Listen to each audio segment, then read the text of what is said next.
LORA had spent years fearing her visitor, resenting its presence, its lurking stare and its unblinking watch. Still, as she stands on the day of a new dawn, the morning sun is warming the dust in the air, and the eye seems smaller now. Its presence is not as menacing. It still peers from the cracks in the wall as it always has, its gaze not as oppressive. LORA steps closer, and the fear that once gripped her is absent, replaced by something soothing to her soul, and quiets an unfamiliar spirit within her. Her visitor does not judge or threaten. It simply looks, and she indeed looks back in confidence. There's a thought that passes. Should she engage the gaze of her guest, she decides to, and the gaze she meets is her own. The eye was never just watching, it was a reflection, it had always been her.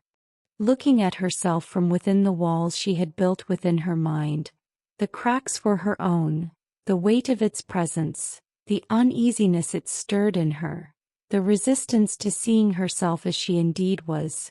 She had spent so long hiding in her mind, separating herself from reality and being consumed by her past and living in the pain of sorrow and from the silence of being alone. But the eye had seen it all, it had witnessed every moment of loneliness, every quiet moment. Can LORA face herself?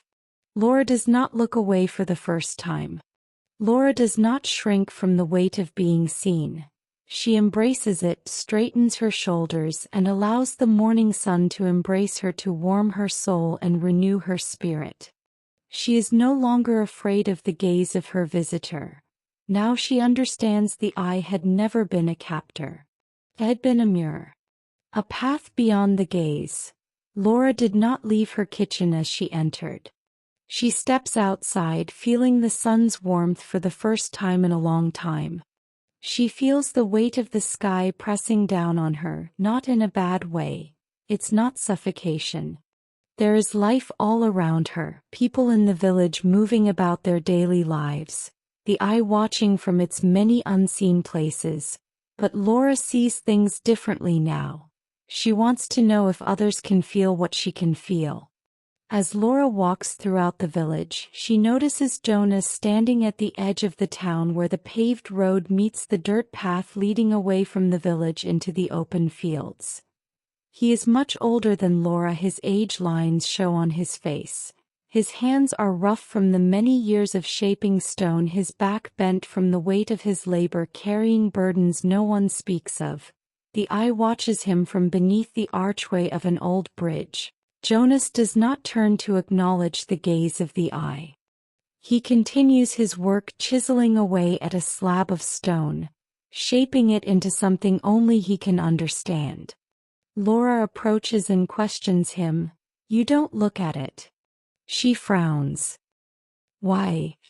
Jonas pauses and contemplates his next thought, and he responds to LORA, "Because I already know what it sees." LORA watches his every move, steady, unshaken for years. She believed the eye had stolen something from her. It stole her freedom, thoughts, and soul, but Jonas did not seem to have anything stolen from him. He looks assured in the knowledge. LORA doesn't know why, but she acknowledged it. "What do you see?" she asks. Jonas meets her gaze not in contempt but in understanding. There is something in LORA's eyes that needs compassion. "Come back tomorrow," he says, returning to work on his unfinished stone. "Maybe I'll have something to show you." LORA turns and walks away. The village has many people like Jonas. People with stories untold and struggles unseen. The eye watches them all. Tomorrow she will return and keep searching.